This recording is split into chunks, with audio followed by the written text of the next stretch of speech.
Olá, quinto ano, tudo bem? Vamos para a nossa aula de hoje. A nossa aula de História está no capítulo 7 do livro de vocês. E a gente vai falar sobre a resistência à ditadura, dos movimentos sociais e culturais. Já estamos falando um tempão sobre a liberdade, sobre a democracia, falamos sobre o governo de Getúlio Vargas.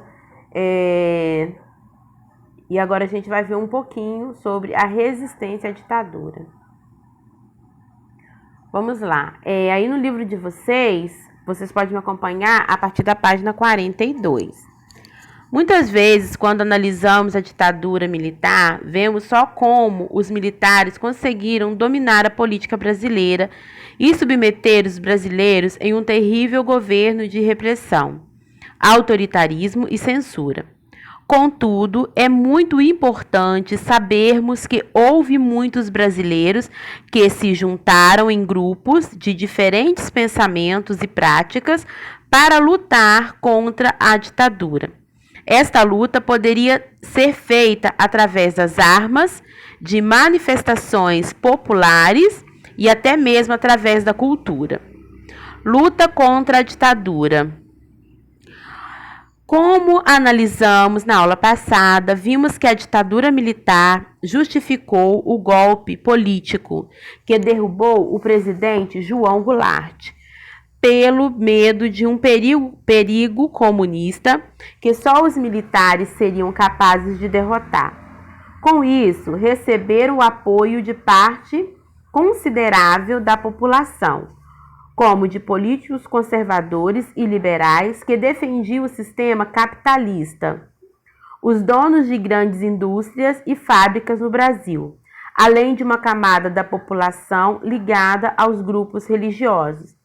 Nesse sentido, se tornou evidente quem era o inimigo da ditadura: aqueles que defendiam a implementação do socialismo no Brasil, ou seja, os grupos de esquerda e aqueles que, mesmo sem ter uma definição política, eram em favor de mudanças radicais mais pobres. Com o início do governo ditatorial, manifestações populares ocorreram por todo o Brasil.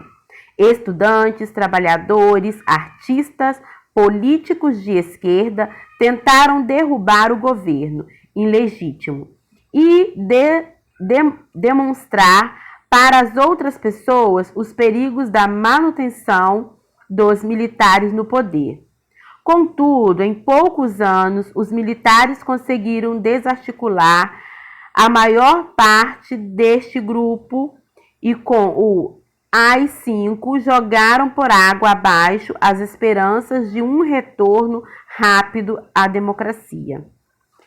Contudo, mesmo com a força da ditadura, parte da população não desacreditava na importância de lutar contra um regime autoritário. Desta forma, diferentes grupos se formaram para tentar derrotar a ditadura militar brasileira, cada um com sua perspectiva de luta. Vamos conhecer alguma dessas formas de oposição à ditadura. Vamos lá. Os estudantes contra a ditadura. Então, vamos falar aí sobre a União Nacional dos Estudantes, Passeata dos 100 mil e a Univolante. Vamos lá. Primeiro, a UNE significa a União Nacional dos Estudantes. É uma organização que até hoje reúne estudantes de todo o Brasil e tem por objetivo lutar pelos direitos dos estudantes brasileiros.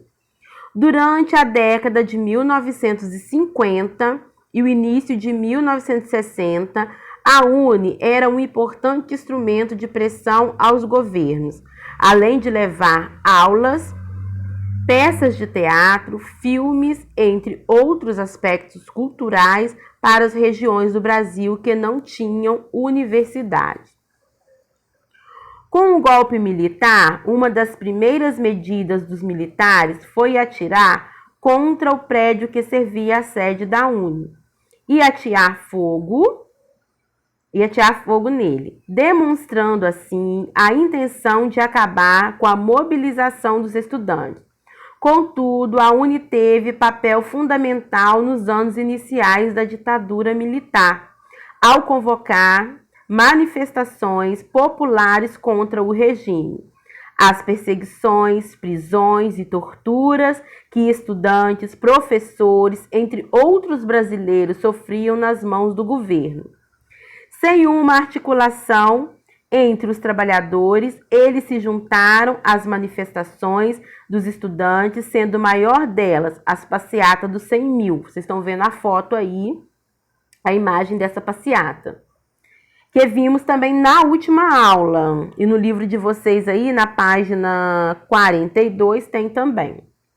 A UNE também combateu a ditadura através da cultura com o programa Univolante, no qual organizavam peças de teatro que rodavam o Brasil, que tinham intenção de sensibilizar e discutir sobre a sociedade brasileira. Organizavam bibliotecas que ficariam por períodos em diferentes cidades e ainda organizavam palestras para a discussão da política naquele momento. Durante muitos anos, a UNE foi considerada uma organização proibida pelos militares. Porém, mesmo sob a ilegalidade, os estudantes se mantiveram ativos para o controle à ditadura.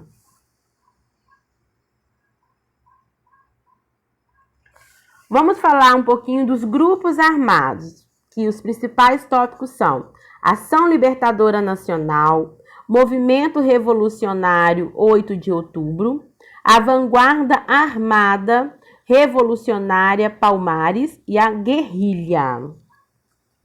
Vamos lá. Com o golpe militar de 1964, muitas pessoas ligadas aos grupos políticos de esquerda, socialistas, perderam as esperanças de participar do jogo político, sobretudo com forte repressão às manifestações, às perseguições políticas, a tortura e os assassinatos cometidos pela ditadura militar brasileira aos seus opositores.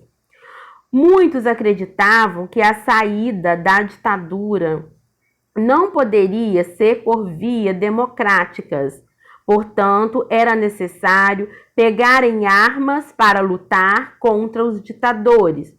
Nesse sentido, se formaram diversos grupos, como Ação Libertadora Nacional, liderada por Carlos Marighella, o inimigo número 1 da ditadura militar, o Movimento Revolucionário 8 de Outubro, sob liderança de Carlos Lamarca, a Vanguarda Armada Revolucionária Palmares, entre outros grupos. A ação desses grupos eram feitas através de táticas de guerrilha. Esta era uma tática utilizada quando o grupo estava em menor número e era mais fraco que seu oponente. Assim, eles elaboravam ataques rápidos e surpresas, além de atentados para atingir os militares. Como muitos desses grupos não tinham dinheiro para comprar armamentos e se manterem, eles praticavam assaltos a bancos, sequestro e outras atividades criminosas para financiar a luta. Uma das mais conhecidas ações desses grupos foi o sequestro do embaixador dos Estados Unidos do Brasil, Charles Burke Elbrick, em setembro de 1969.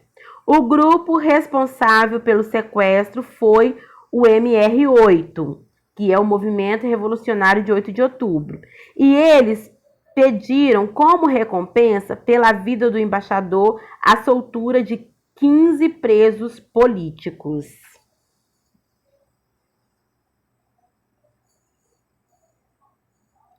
A cultura como oposição à ditadura, censura prévia, tropicalismo e cinema novo.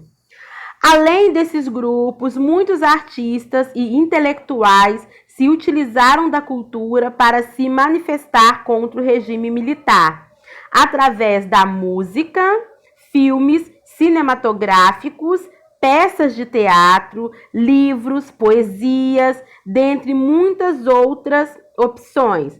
Os artistas encontraram uma forma de criticar a ditadura. Contudo, fazer críticas ao governo não era tarefa fácil, já que havia a censura prévia. Isto quer dizer que todo filme, peça de teatro, novela, livro, música, ou seja, toda a cultura era analisada por censores da ditadura que decidiam se esses aspectos culturais poderiam ser apresentados, se apresentados com algumas alterações ou se estavam banidos. No âmbito musical, o tropicalismo foi o movimento de maior importância entre os anos de 1960 e 1970, buscando romper com a música tradicional através da inclusão de novos instrumentos, como a guitarra elétrica. Criaram-se músicas que acompanhavam letras de tons críticos à ditadura militar, além de uma performance polêmica. O cinema novo foi outro movimento de insatisfação com a política brasileira daquele momento. Através de filmes, esses movimentos buscavam demonstrar a realidade da população brasileira, o racismo, a desigualdade social e o autoritarismo dos militares eram expostos nas películas cinematográficas. O maior nome desse gênero brasileiro, desse gênero artístico, foi Glauber Rocha.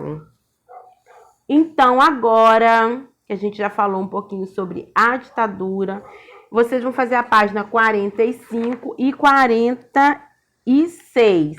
E eu encontro vocês já no nosso grupo para a gente falar sobre o assunto. Beijo, até daqui a pouco.